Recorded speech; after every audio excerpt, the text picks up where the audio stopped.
எங்களை சிறையில் அடைக்க யாராலும் முடியாது, ஒருபோதும் அஞ்சப் போவதில்லை, கொந்தளித்த நாமல் ராஜபக்ச. ஜனாதிபதி அனுரவின் அதிரடி நடவடிக்கை, அவசரகால நிலை நீடிப்பு, வெளியானது உத்தியோகபூர்வ அறிவிப்பு. இன்று முதல் தீவிரமடையும் போராட்டம், முற்றாக முடங்க போகும் வைத்தியசாலைகள். சாகும் வரை உண்ணாவிரத போராட்டத்தை ஆரம்பித்து 6 பேரும் வைத்தியசாலையில், இன்று வெடிக்கப் போகும் பாரிய போராட்டம். தரமாறு பாடப்புத்தக சர்ச்சை, கல்வி அமைச்சின் செயலாளருக்கும் தொடர்பா, நீதிமன்றத்தில் முன்னிலைப்படுத்துமாறு உத்தரவு. இரவில் பணியமர்த்தப்படும் பெண்கள் குறித்து வெளியான அதிவிசேட வர்த்தமானி. ஜாலில் கொட்டும் மழைக்கு மத்தியிலும் திஸ்ஸ விகாரைக்கு எதிராக போராட்டம், குவிக்கப்பட்ட போலீசார். புத்தர் சிலையால் வந்த வினை, 14 பேர் அதிரடியாக கைது, தொடரும் விசாரணை. அடுத்த சில நாட்களுக்கு கொட்டப்போகும் மழை, வானிலை தொடர்பில் பிரதீபராஜா வெளியிட்ட அறிவிப்பு. தம்மை சிறையில் அடைப்பதன் மூலம் மக்களின் கவனத்தை வேறு திசைக்கு திருப்ப முடியாது என ஸ்ரீலங்கா பொதுஜன முன்னணியின் நாடாளுமன்ற உறுப்பினர் நாமல் ராஜபக்ச தெரிவித்துள்ளார். தற்போதைய அரசாங்கம் தன்னை, தனது தாயாரை மற்றும் தந்தையை குற்றப்புலனாய்வு திணைக்களகத்துக்கு அழைத்து விசாரணை என்ற பெயரில் அச்சுறுத்த முயற்சிப்பதாக அவர் குற்றம் சாட்டினார். எனினும் இவ்வாறான நடவடிக்கைகளால் தாம் ஒருபோதும் அஞ்சப் போவதில்லை என அவர் வலியுறுத்தினார். தம்மை சிறையில் அடைப்பதன் மூலம் நிலக்கரி கொள்வனவு தொடர்பான மோசடியை மூடி மறைக்க முடியாது என்றும், அதுபோல 323 கொள்கலன்கள் ரகசியமாக நாட்டுக்கு கொண்டுவரப்பட்ட சம்பவத்தை மறைக்க முடியாது என்றும் நாமல் ராஜபக்ச தெரிவித்தார். மேலும் 2 போதைப்பொருள் கொள்கலன்கள் கடத்தப்பட்டதாக கூறப்படும் விவகாரத்தில் நடைபெறும் விசாரணைகளையும் தம்மை கைது செய்வதன் மூலம் முடக்க முடியாது என அவர் சுட்டிக்காட்டினார். இதனிடையே புயலால் பாதிக்கப்பட்ட மக்களுக்கு வழங்கப்பட்ட காசோலைகளை மீண்டும் வழங்க நடவடிக்கை எடுக்குமாறு அரசாங்கத்திடம் அவர் கோரிக்கை விடுத்தார். ஏற்கனவே வழங்கப்பட்ட பல காசோலைகள் வங்கியிலும் பணம் இல்லாத காரணத்தால் நிராகரிக்கப்பட்டுள்ளதாக அவர் தெரிவித்தார். ஜனாதிபதியின் கையால் வழங்கப்பட்ட காசோலைகள் இவ்வாறு மீண்டும் மீண்டும் வங்கிகளில் திரும்ப பெறப்பட்டுள்ளமை மிகுந்த வெட்கக்கேடான விடயம் எனவும் நாமல் ராஜபக்ச குறிப்பிட்டார். குற்றப்புலனாய்வு திணைக்கள விசாரணைகள் அல்லது சிறைவாசம் மூலம் மக்கள் கவனத்தை திசை திருப்ப அரசாங்கம் முயற்சித்தால் அது ஒருபோதும் வெற்றியடையாது என அவர் வலியுறுத்தினார். நாட்டில் அமுலில் உள்ள பொது அவசர கால நிலை தொடர்பான வர்த்தமானி அறிவித்தல் மேலும் நீடிக்கப்பட்டுள்ளதாக அறிவிக்கப்பட்டுள்ளது. இந்த அவசர கால நிலை ஜனவரி 28 முதல் நடைமுறைக்கு வரும் வகையில் ஜனாதிபதி அனுரகுமார திசாநாயக்கவின் உத்தரவின் பேரில் மீண்டும் வர்த்தமானி மூலம் உறுதிப்படுத்தப்பட்டுள்ளதாக தெரிவிக்கப்படுகிறது. நாட்டின் நிலவிய விசேட அனர்த்த சூழ்நிலையை அடிப்படையாக கொண்டு கடந்த நவம்பர் 28ஆம் தேதி பொது பாதுகாப்பு, நாட்டின் நலன், அத்தியாவசிய விநியோகங்கள் மற்றும் பொதுமக்களுக்கு அவசியமான சேவைகளை தொடர்ச்சியாக பேணும் நோக்கில் அவசரகால நிலை அறிவிக்கப்பட்டிருந்தது.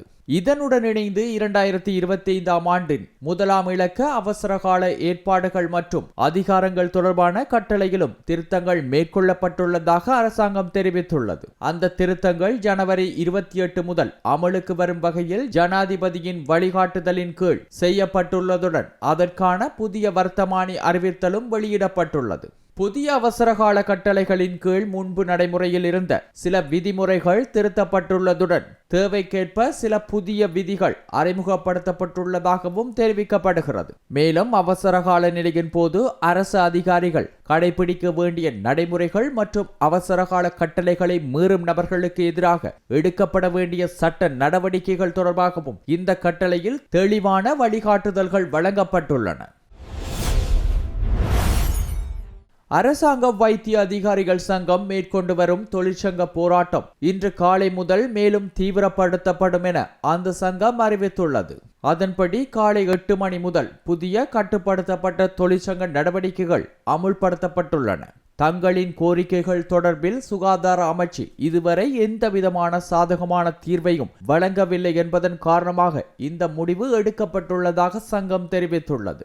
அரச வைத்தியசாலைகளில் கிடைக்காத மருந்துகள் மற்றும் மருத்துவ உபகரணங்களை வெளியிலிருந்து வாங்குமாறு நோயாளர்களுக்கு பரிந்துரை துண்டுகள் வழங்கும் நடைமுறை இடைநிறுத்தப்படும். வைத்தியசாலைகளில் செய்ய முடியாத ஆய்வக பரிசோதனைகளை தனியார் ஆய்வகங்களில் மேற்கொள்ளுமாறு அறிவுறுத்துவதும் நிறுத்தப்படும். அரசியல் அமைப்புகள் ஏற்பாடு செய்யும் சுகாதார முகாம்கள் மற்றும் தற்காலிக சிகிச்சை நிலையங்களின் தன்னார்வ அடிப்படையில் பங்கேற்பது தவிர்க்கப்படும். தேவையான அளவு வைத்தியர்கள் இல்லாமல் புதிதாக திறக்கப்படும் நோயாளர் விடுதிகள் மற்றும் அலகுகளுக்கு வைத்தியர்களை நியமிப்பது தடுக்கப்படும். நோயாளர்களின் பாதுகாப்பு, தனியுரிமை மற்றும் தேவையான உதவி பணியாளர்களின்றி பரிசோதனை மேற்கொள்வதிலிருந்தும் விலகப்படும். நிபுணத்துவ வைத்தியர்கள் தங்கள் நியமன வைத்தியசாலையில் மட்டும் சேவை வழங்கி பிற வைத்தியசாலைகளுக்கு மேலதிக கடமைகளுக்கு செல்லாமல் இருப்பர். பல கோரிக்கைகளை முன்வைத்து கடந்த 26ஆம் தேதி நாடு முழுவதும் இந்த தொழிற்சங்க நடவடிக்கை ஆரம்பிக்கப்பட்டதாகவும் இதன்போது சுகாதார அமைச்சருக்கு தீர்வுகளை முன்வைக்க 48 மணி நேர அவகாசம் வழங்கப்பட்ட போதிலும் எந்த நேர்மையான பதிலும் கிடைக்கவில்லை என சங்கம் சுட்டிக்காட்டியுள்ளது. இதனைத் தொடர்ந்து கடந்த 31ஆம் தேதி நடைபெற்ற சங்கத்தின் நிறைவேற்று குழு கூட்டத்தில் இன்று முதல் போராட்டத்தை மேலும் தீவிரப்படுத்துவது குறித்து ஏகமனதாக தீர்மானம் எடுக்கப்பட்டதாக அரசாங்க வைத்திய அதிகாரிகள் சங்கம் தெரிவித்துள்ளது.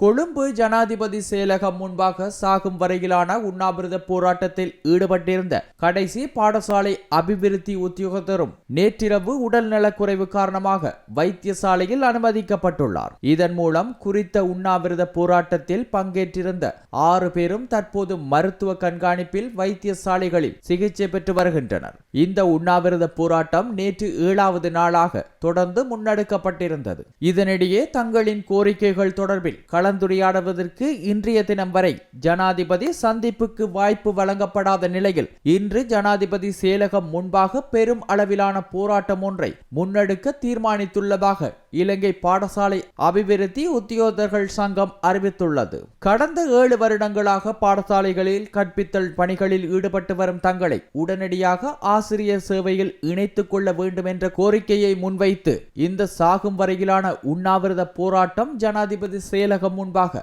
ஆரம்பிக்கப்பட்டிருந்தது என்பது குறிப்பிடத்தக்கது. புதிய கல்வி சீர்திருத்தங்களின் கீழ் தரம் 6 மாணவர்களுக்காக வெளியிடப்பட்ட ஆங்கில மொழி பாடத்தொகுதிகளில் மாணவர்களை ஒழுக்கமற்ற இணையதளத்துக்கு வழிநடத்தும் இணைய முகவரி அச்சிடப்பட்டுள்ளதாக வெளிவந்த தகவல் நாடளாவிய அளவில் கடும் சர்ச்சையை ஏற்படுத்தியுள்ளது. இந்த வழக்கை விசாரித்த நுகேகொட நீதவான் ருவந்திகா மாரசிங்க சம்பவம் தொடர்பாக முழுமையான விசாரணை மேற்கொள்ளுமாறு குற்றப்புலனாய்வு திணைக்களகத்திற்கு கடுமையான உத்தரவுகளை பிறப்பித்துள்ளார். இவ்விடயத்தில் கல்வி அமைச்சின் செயலாளர் நாளக கழுவளவுக்கு தொடர்பு இருப்பதை நிரூபிக்கும் ஆதாரங்கள் கிடைத்தால் அவரை சந்தேக நபராக பெயரிட்டு நீதிமன்றத்தில் முன்னிலைப்படுத்த வேண்டும் என நீதவான் குறிப்பிட்டுள்ளார். மேலும் அந்த இணைய முகவரி திட்டமிட்டு சேர்க்கப்பட்டதா, அச்சுப்பிழையா அல்லது கவனக்குறைவின் விளைவா என்பதை கண்டறிய விரிவான விசாரணை நடத்துமாறு குற்றப்புலனாய்வு திணைக்களகத்திற்கு அறிவுறுத்தப்பட்டுள்ளது. சர்ச்சைக்குரிய இணைய முகவரி இடம்பெற்றதாக கூறப்படும் ஆசிரியர் பயிற்சி கையேடு மற்றும் திருத்தங்களுக்கு பின் வெளியிடப்பட்ட பாடத்தொகுதிகள் அனைத்தையும் நீதிமன்ற பொருட்களாக சமர்ப்பிக்குமாறு உத்தரவிடப்பட்டுள்ளது. இதேவேளை இந்த சம்பவம் குறித்து புகார் அளித்த அனைவரிடமிருந்தும் வாக்குமூலங்கள் பதிவு செய்யப்பட வேண்டும் எனவும் நீதிமன்றம் தெரிவித்துள்ளது.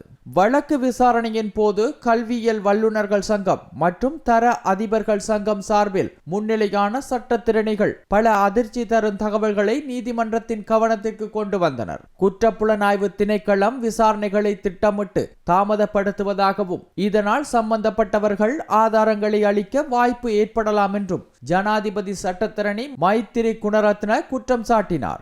இந்த தவறான அச்சிடுதல் காரணமாக அரசுக்கு 60 மில்லியன் ரூபாய்க்கு அதிகமான நிதி இழப்பு ஏற்பட்டுள்ளதாகவும் நீதிமன்றத்தில் தெரிவிக்கப்பட்டது. மேலும் கல்வி அமைச்சின் செயலாளர் கலுவல அளித்த முறைப்பாடு மட்டுமே விசாரணைக்கு எடுத்துக் கொள்ளப்பட்டதாகவும் அதற்கு முன் பிற தரப்பினரால் அளிக்கப்பட்ட முறைப்பாடுகள் புறக்கணிக்கப்பட்டதாகவும் சட்டத்தரணிகள் சுட்டிக்காட்டினர். இதுவரை 35 பேரிடம் வாக்குமூலங்கள் பெறப்பட்டுள்ளதுடன் பாடத்தொகுதி தயாரிப்பில் ஈடுபட்ட தேசிய கல்வி நிறுவனத்தின் 2 விரிவுரையாளர்களிடம் நீண்ட நேர விசாரணைகள் நடத்தப்பட்டுள்ளதாக குற்றப்புலனாய்வு திணைக்களம் தெரிவித்துள்ளது. மேலும் சம்பந்தப்பட்ட விரிவுரையாளர்கள் மற்றும் தேசிய கல்வி நிறுவனத்தின் சிரேஷ்ட உதவி பணிப்பாளர் இடையே இடம்பெற்ற மின்னஞ்சல்கள் மற்றும் இலத்திரனியல் சாதனங்கள் தடயவியல் பரிசோதனைக்கு உட்படுத்தப்பட்டுள்ளதாகவும் தெரிவிக்கப்பட்டுள்ளது.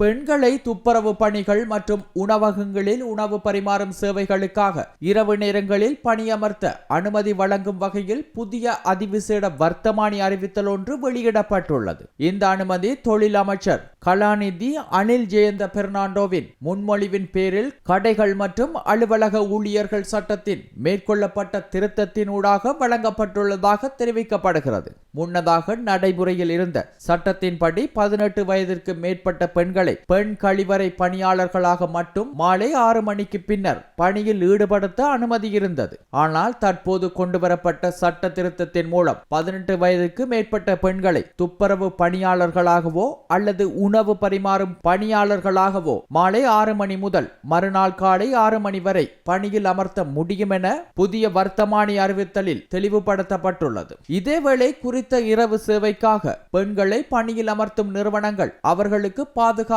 தங்குமிடம், உரிய போக்குவரத்து வசதி, சுகாதார பாதுகாப்பு மற்றும் நலன்புரி தொடர்பான அனைத்து பொறுப்புகளையும் ஏற்க வேண்டும் என தொழில் அமைச்சு வலியுறுத்தியுள்ளது.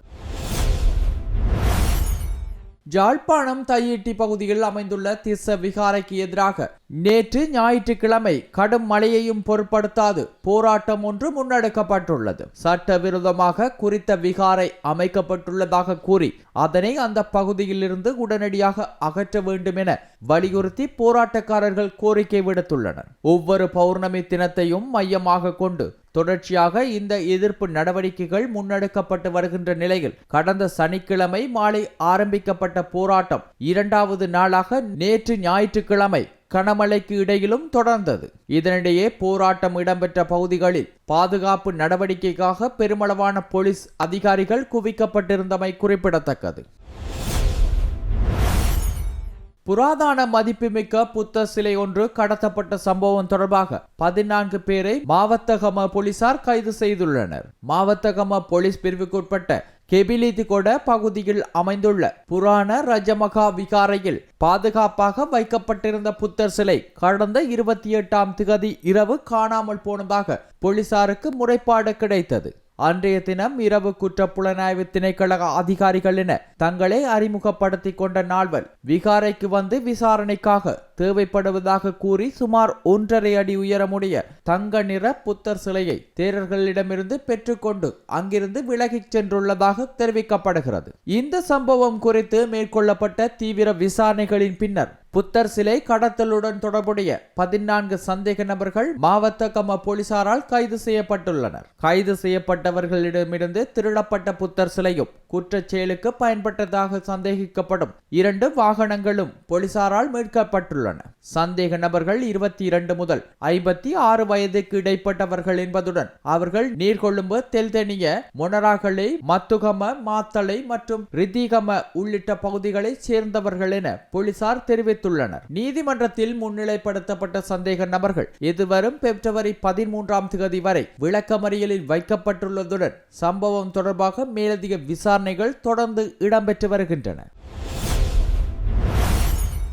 இலங்கையின் தென்பகுதியை அண்மித்த வளிமண்டல சுழற்சி நிலை காரணமாக வடக்கு மற்றும் கிழக்கு மாகாணங்களில் தற்போது பெய்து வரும் மழை எதிர்வரும் 4ஆம் தேதி வரை தொடரக்கூடும் என யாழ்ப்பாண பல்கலைக்கழக புவியியல் துறை பேராசிரியர் நாகமுத்து பிரதிபராஜா தெரிவித்துள்ளார். இது தொடர்பில் அவர் வெளியிட்டுள்ள அறிக்கையில் வடக்கு கிழக்கு மாகாணங்களுடன் சேர்த்து மத்திய, வடமத்திய, வடமேல் ஊவா, சப்ரகமுவ மற்றும் மேல் மாகாணங்களிலும் மழை பெய்யும் நிலை 4ஆம் தேதி வரை நீடிக்கும் சாத்தியம் காணப்படுவதாக குறிப்பிட்டுள்ளார்.